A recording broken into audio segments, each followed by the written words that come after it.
Welcome to The Jump.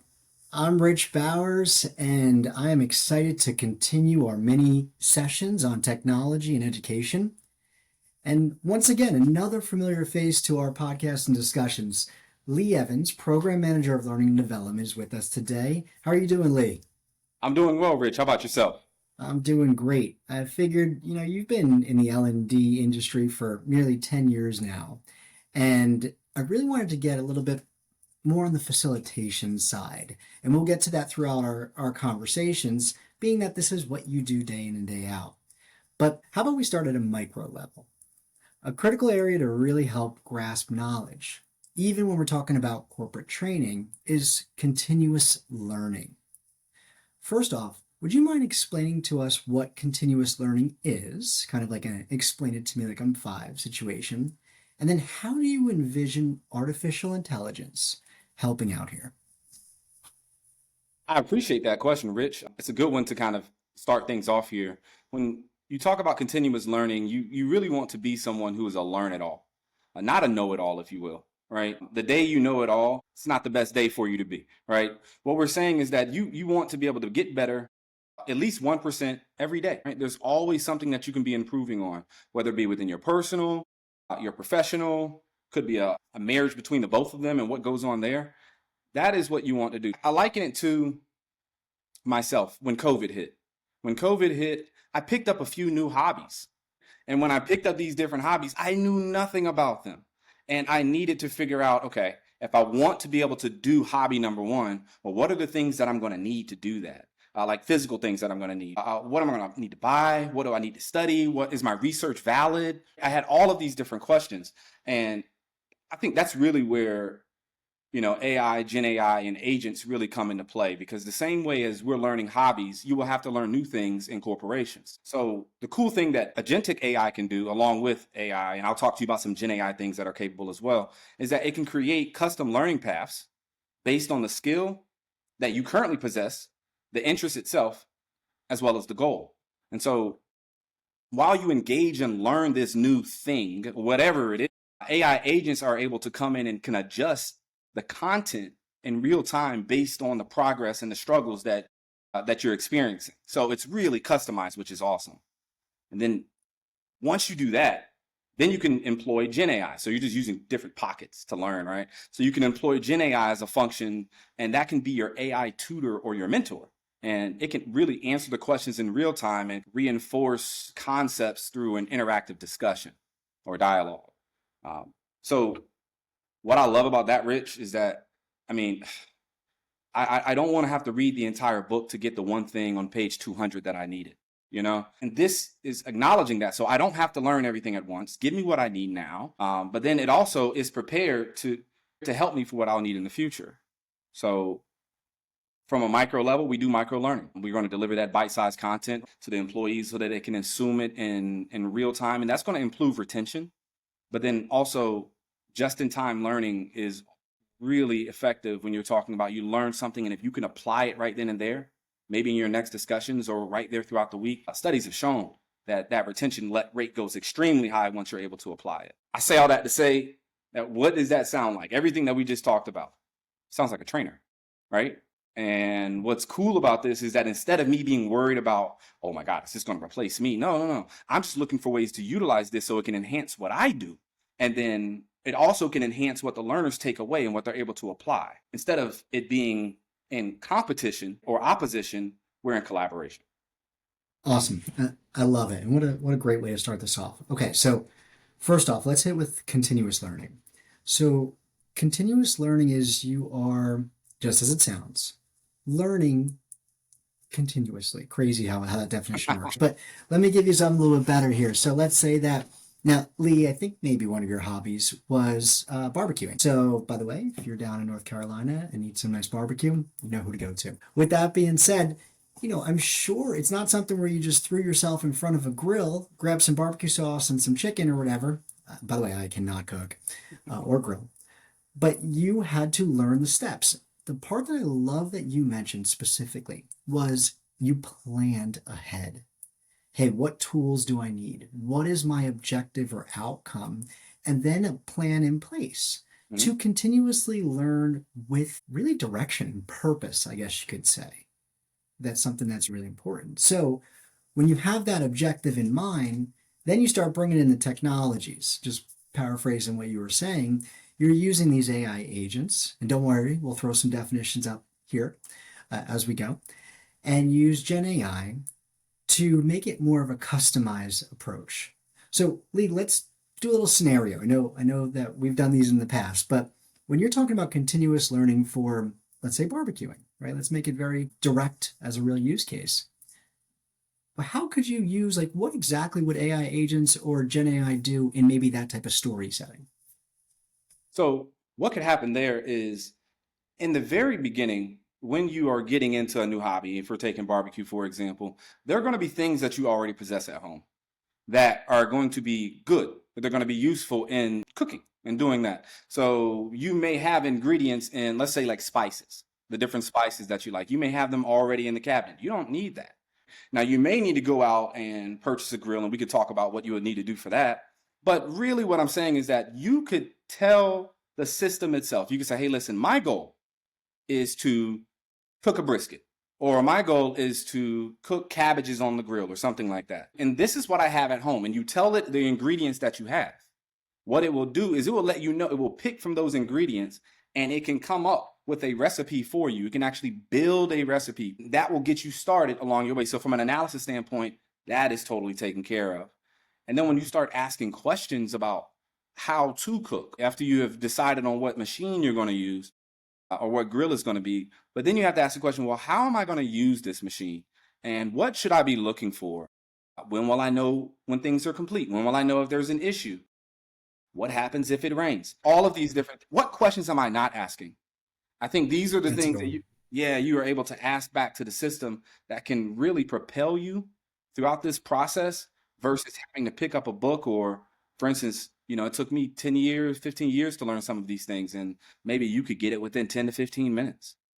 And that's the beauty of what technology is able to do now. You are getting a customized mentor, a customized tutor for a one on one situation, which studies have proven it accelerates your learning capacity, as Lee just mentioned, cutting off years, right? In terms of what an expert like Lee was, maybe now I can go pick up, some barbecue and I'll catch on up in a little bit. You Probably not. absolutely could. Yeah, I didn't even know you could put cabbage on the barbecue. It's So, so, and then you mentioned micro learning and just in time learning. Mhm. Can you explain to us just what those terms mean? Yes. Yes. So when you're thinking about micro learning, the easiest way that I can explain it is if you go to TikTok and learn a recipe online, they just show it to you in the next, it's 20-second video. When it used to be like a show on like the Food Network and it was a 30-minute thing that you had to watch. You don't have to do that anymore. It's right there for you. It's quick, it's fast, and it's direct, it's to the point. So bite-sized content that you can build upon, kind of like microservices. The same thing is happening here. You're just building up these Legos of knowledge as you're going along. So that's micro learning. And then, Rich, just in time is exactly what it sounds like. If we took it back to cooking, for instance, Mhm. and you were going in and you had made your meal, and at the very end you wanted to throw some garnishments on top. You could not have thrown those garnishments on in the beginning of the cooking process, or you would have burned them, right? They would have cooked, they would have done something they weren't supposed to do, right? You hit it right when it was necessary. So you're striking while the iron is hot, which means that if I have a question, I would like the answer now so that I can apply it now. Don't tell me something today that I'll need 2 weeks from now. I want to hear about what I can use today, right? That kind of thing. Just in time. See, now these definitions all are making sense just when you look Yeah. at the words. And this has been a big focus, I'll tell you, from the learning and development community for a while. But with the advancements in technology, we're seeing more and more requests for just in time. And maybe it's because we want things even faster. But for instance, when you're working on a tool or technology or program and you run into a hiccup, these just-in-time materials can be created that say, hey, boom, here it is. You Yeah. know how to get out of that. You don't have to go to Google. You don't have to go to these handbooks that are 80,000 pages long. You know exactly what it is. And a little secret from the L&D community is that AI is helping to create these. They're going to create them faster for us. Lee mentioned, what questions don't I know to ask? Guess what? That's the type of stuff that we would ask the models. They would provide them, and then we would build the just-in-time trainings for those situations because those are the ones that get most people stuck, right? The ones that we don't do trainings for, the ones that we don't think about, the ones that come out of left field. Hmm. That sound about right, Lee? That's a amazing, amazing summary. Perfect, perfect. Next week, and I love that we use that the barbecue and cooking to get there. I think that really sinks it in and also makes us all a little hungry. All right, so Lee, let's go to other challenges that instructors face. And that is when, let's say, a learner, a technical learner in our situation here, they are struggling and the material is not sinking in. Now, previously, if we have a class of 30 individuals, ideally 20, but let's say there's a class of 30, some of those we're not going to be able to see those challenges that they're running into. How do you use technology now and maybe even in the very near future to help with early interventions to make sure that those people can catch on up? This is a heavy question, but it is one that we must take. And if you are an educator of any sort, you're probably excited for this. If I were in that class, some high level technology, right, that's happening here, high level engineering that's going on, I'd be trying to schedule time with that teacher assistant or that TA so that I could bounce my notes off them, make sure that my notes are good for understanding. I'd be summarizing the lecture notes, make sure that we're good to go there. We'd be reviewing slides. I'd be going back, say, hey, we did a pop quiz today. Here are my answers. Here's my reasoning to my answers. Help me understand why I got that wrong and not just saying what I got wrong. And after all that, we would bring all that together, right? And by doing all these different things with the TA, over time, I'm building a study guide. So by the time that I get to the end of the semester, I can look back. I got notes, I got summaries, I got lectures, I got documents. I have everything ready to go along with my quizzes. I bring all of this up to say, so what happens if the TA is busy? What happens if they're sick? What happens if they're unavailable at 12 a.m. in the morning because they aren't a professional procrastinator, right? Mhm. So when these things happen, what I'm saying is that AI now is that from the lecture materials that are being provided, AI is now the one that can create the notes.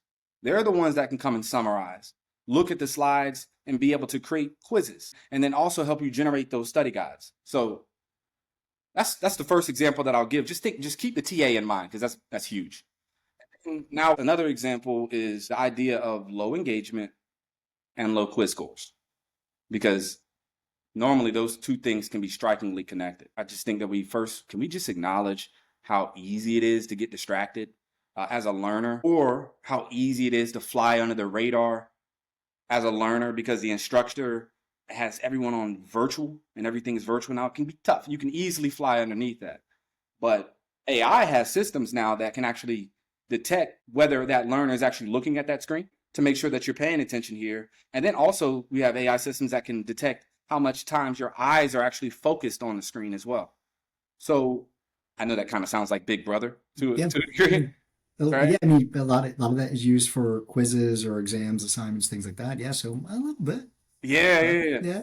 But what that does now is that back to your question is say that you notice that 10% of the class is struggling, then immediately you're able to go and check how much time that they were attentive throughout the training. And then depending if they were or were not attentive, that would totally shape how you go to them and how you are approach the intervention and provide support. So these are different ways that we can utilize AI as instructors to be able to be better for our learner because we know that they're experiencing challenges that they never had before. You brought up a lot of points with that. I mean, even when you're walking us through the steps of you being in I think more so of a university class with a teaching assistant, for Mhm. example, when you're talking about going to schedule for the TA, getting feedback on your pop quiz, setting up maybe even groups for studying together, there's also such a massive time factor where now we're talking about technologies, and that's one or two sentences in a prompt, and then boom, I have all my answers. Mhm. So then I'm saving even more time that I can use to study. And what I wanted to go back to here was your comment about some of the least engaged are also some of the lower performers that tend to happen. Mhm. Maybe we take out the big brother technology. Let's even put that to the side where we're not scanning eyes, but that does happen. Or, monitoring if other tabs are open. Let's say that this low engager is just more so introvert. and they are paying attention.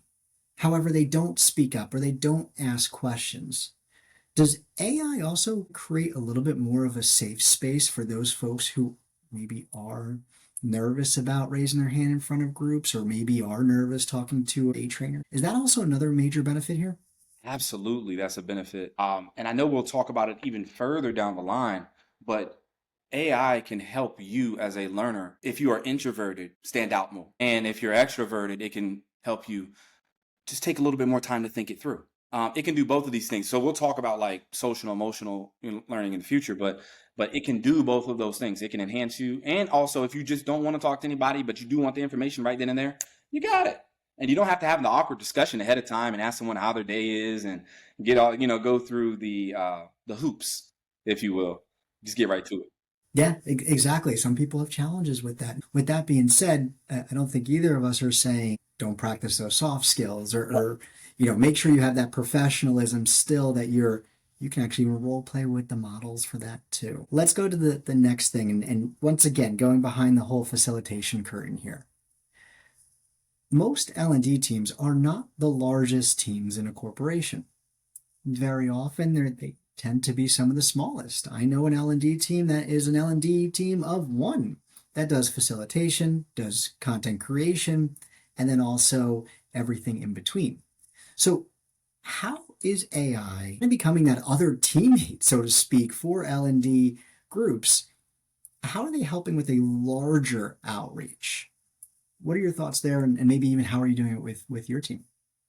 You know, when I think about it, I look at it, and the first thing that comes to mind is Star Wars. When he says "use the Force," Luke. Because when we talk about AI and learning and development, I look at AI as a force multiplier for us. That is, I don't have a better word to describe it because even in my own profession, I've been able to utilize AI for content generation, like what you just mentioned. So I'm able to rapidly create content materials that's including quizzes, and I'm even able to simulate role plays, right? Is it perfect? No, no, no, no, not by any means. But it does speed up the time that I'm in the analysis phase, the designing of the content, even the developing of the content. That time is drastically decreased for me. And not only so, but oftentimes, and here's like the kicker that I've been realizing is that while I'm in the building phases of this new project and I'm collaborating with AI systems to do so, oftentimes that AI system will come up with an idea and I'll look at that idea, something I didn't think about, and I'll scratch that idea. I'll say, no, I don't want to do that. But then something else pops in my mind because I saw that.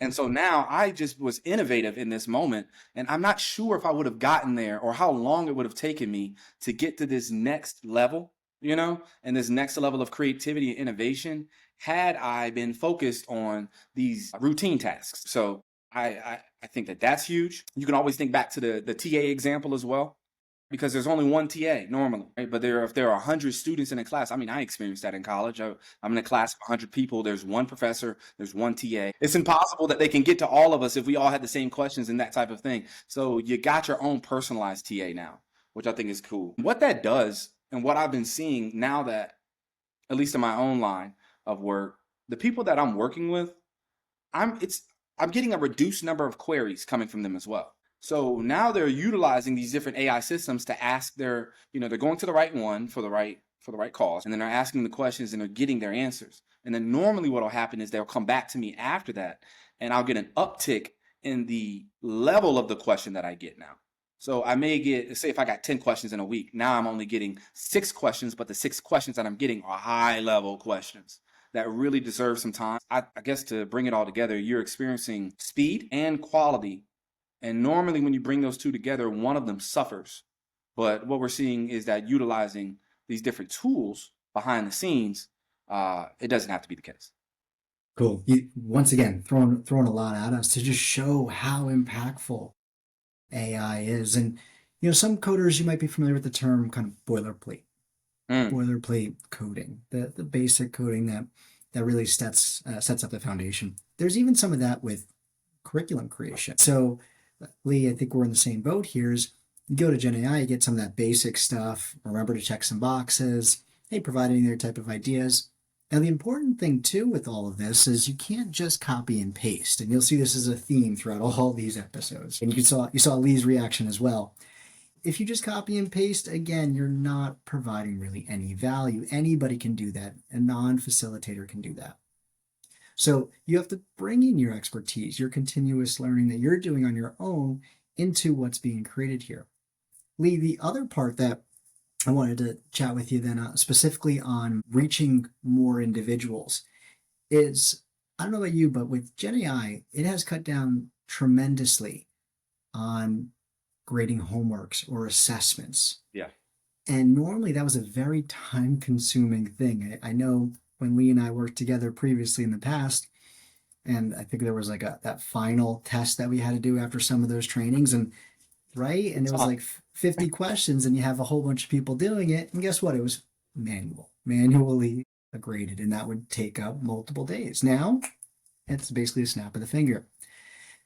How have you seen even that help cut down? That's worth its weight in gold, so to speak. It's almost a whole nother resource if they're able to provide, I guess, responses or correct answers to the individuals. If they're giving them almost customized responses, obviously you want to do some sample size check-ins, but are you using that as well? I'll take you one step further. Yeah. Say I have a meeting and let's just keep it easy. I'm using Teams and I'm speaking with someone else and we are actually doing a role play. And we are working on, say I'm speaking to a C-level executive and I want to be able to uncover the pain points that are quickest to the money right now. Not focusing on like large term deals down the line. I need to be able to strike hot. If we're doing that, then what I'll do is we will click record. We'll click record and transcribe. And what can happen is you can take that transcript. Teams does a good job in transcribing and giving you a summary behind it. But you could take that same thing, throw it back into another LLM and say, hey, listen, my goal of this is to get better. This is where I am now. Help me understand how I can get better in the future. And it will role play with you. It will role play everything back to you, which I thought to be great. And then the other way that I've seen it happen as well is that after I'm done with the call, I'll get notes from the AI tool letting me know saying, hey, listen, this is what we thought you got across. Here are the major things that we saw. And I'll look at that and I'll say, wait a minute, those are 2 out of the 3 points. Maybe I can get better at highlighting the third point just to make sure that if the AI system doesn't see it, how can I expect, Yeah. So it works in both ways. That's why I always love having you on here, my friend, because you know what? You're also showing at the same time how it can help a learner, but also how you're improving with each step along the way. And I think that gets a lot of the time lost when you talk to individuals who just want to provide their SME experts to learners. You're actually sharing how you're improving every step along the way. And that really fits into our topic today, right? Is it's not just about how learners are using the technology now in the classrooms. It's also about how trainers, facilitators, educators are upskilling themselves and providing better support with the use of the technology. Lee, we're at our last question already, but this one I saved specifically to get a chance to chat with you. You and I have had our fair share of competition together. Yes. And by our smiles are meaning 2 different outcomes as we think about. Yes. This is true. Gamification is a huge factor in training. How do you picture gamification accelerating in use with the infusion of technology such as not just AI, but maybe virtual reality, digital twins? And then you mentioned this before, ed tech for social emotional learning. Yeah. I think the world has finally caught up to the nerds.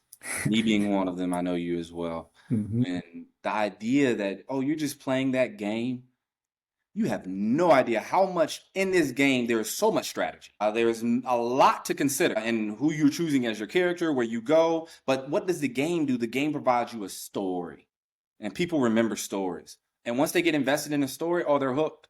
They're hooked and they're in it for the long haul. So I'm going somewhere with that because companies that remain connected foster great working environments, right? That's normally how it works.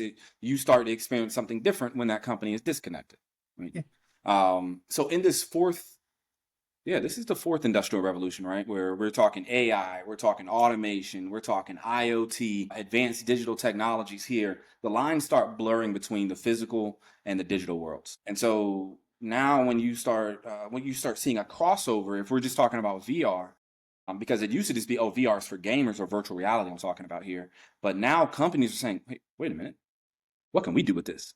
And then boom, suddenly Boeing and Airbus are now doing VR aircraft maintenance trainings. Surgeons now are utilizing VR to practice complex procedures. And then even more than that, hiring managers now, when they find that top candidate and they're trying to like reel them in, they can do virtual office tours with the candidate, let them know like, hey, listen, this is the environment that you're going to be working with. Sign with us. So they can do those things. And then, Rich, you were talking about digital twins. So okay, let's break this down first what digital twins are.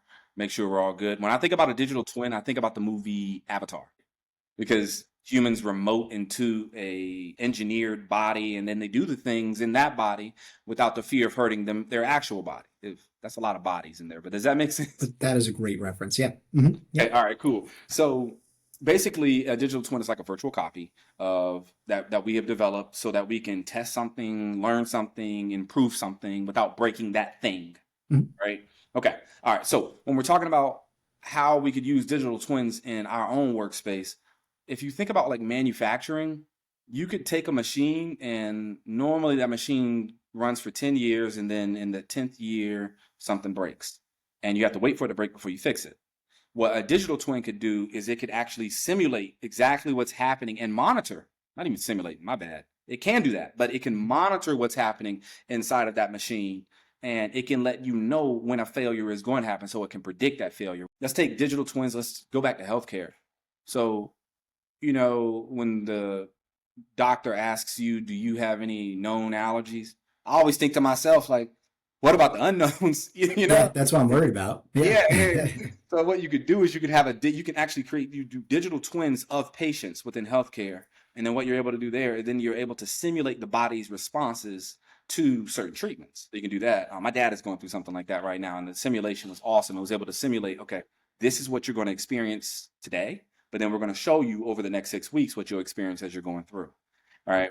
So that's awesome. It's before they were telling you that. And then I think everybody's favorite thing is traffic. A digital twin of a city, if you take that for an example.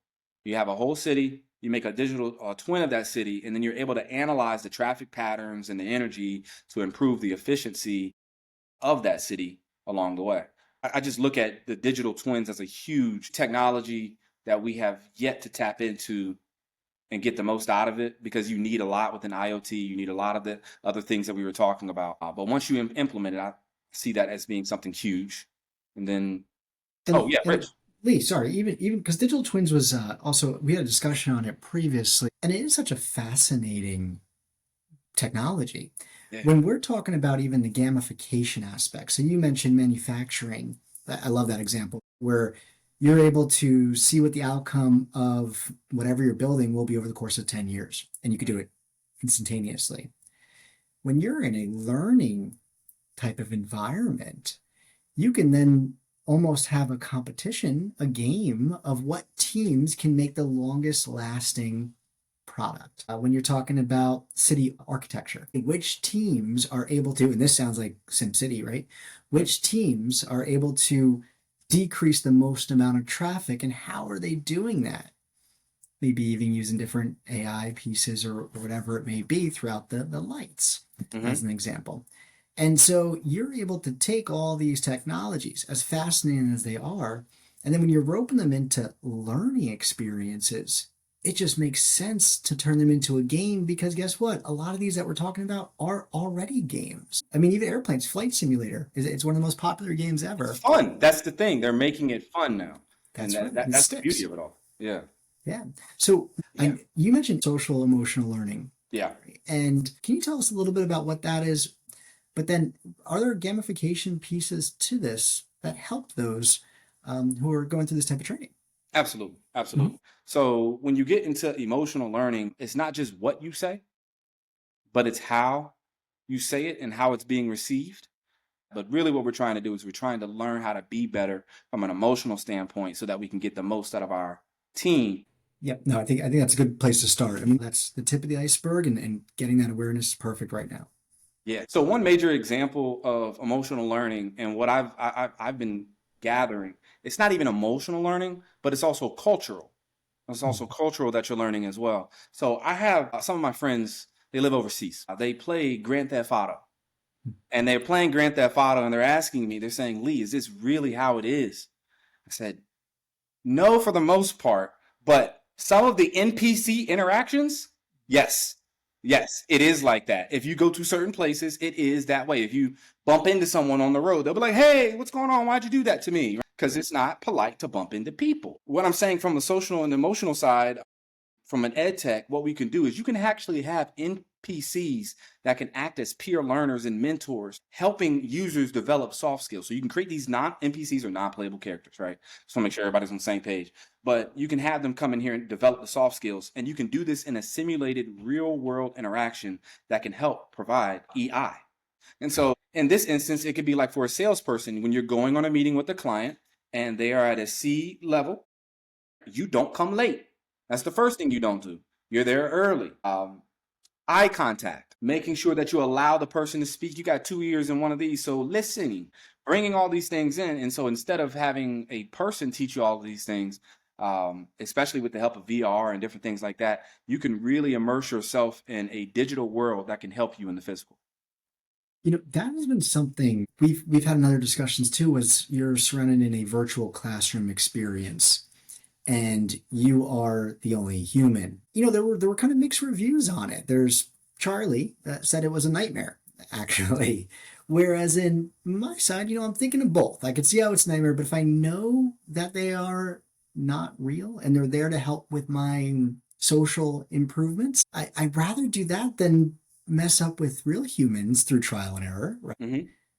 Where do you stand from an educator point of view? And I really like that example. I think a lot of us have played Grand Theft Auto. If you haven't, it's an open world map in essence. A lot of times, for instance, from let's say Los Angeles Yeah. as maybe the backdrop, and you walk around as a main character, and there's things that occur, but you actually interact with these computer generated individuals. Let's fast forward back to here. You're in an education setting. Where do you stand with these non-playable characters, maybe these non-playable fellow students that are there to help instigate questions that we know that others need, or provide maybe even feedback or reassurance to their peers? I'm all for it. I Yeah. am all for it. At this point, my foot is on the gas. No brakes here when it comes to NPCs because they will only get better the more you use it. I've been trying to simulate discussions, and I want to see how far can this NPC go, right? As far as simulating that discussion. And so when you're talking about a role play, before I got here, right, on this call with you, I could take those 4 questions, take my answers, and if I could simulate what would happen in that discussion ahead of time, why would I not do? If I'm going for an interview, I let the system know, hey, listen, this is the person I'm interviewing with. Give them the entire profile on them. Give them your profile and say, hey, here's what I got. I would like to simulate an interview with you for this position. And I want you to take the approach of being a tough manager or take the approach of being a manager who is very easygoing. And you could do it any of these ways, but it gives you the opportunity to practice because we all need to practice. And I know just specifically in sales, we used to look at the mirror and practice our sales pitch. So instead of looking at the mirror, there's more now. Yeah. Oh yeah, I remember listening to my recordings of myself. Yeah. And the only person giving me feedback was myself on those recordings. Yeah, I mean, you're so spot on. That's one of the things I'm most excited about. You and I have talked about this for over a year now about the role playing capabilities Mhm. of Gen AI. When you're mixing in specific type of personas that you can create with AI agents, you're opening up a whole new ball game. With that being said, I mean, Lee, this was great. Just a couple big takeaways here. Through our discussion today, we saw that all these technologies that are at all of our fingertips, realistically. If you are a facilitator, it's not only about how the students are using them, but how are you using them, Yes. right? How are you providing the best experience and learning with it yourselves? if you're a student listening as well, the big thing to take away, do not copy and paste. You want to continuously learn how to get the most out of this. And then, Lee, I'm going to steal that. A force multiplier. The whole factor of AI is going to be able to make those who are stronger even better when used correctly. So make sure that you continuously do that. Lee, a ton to take away from here. With that being said, I always appreciate you on here, and I know you're a busy man, so let's get back to it, okay? Thank you, Rich. I appreciate the time as always. See you later, my friend. See you. Bye-bye.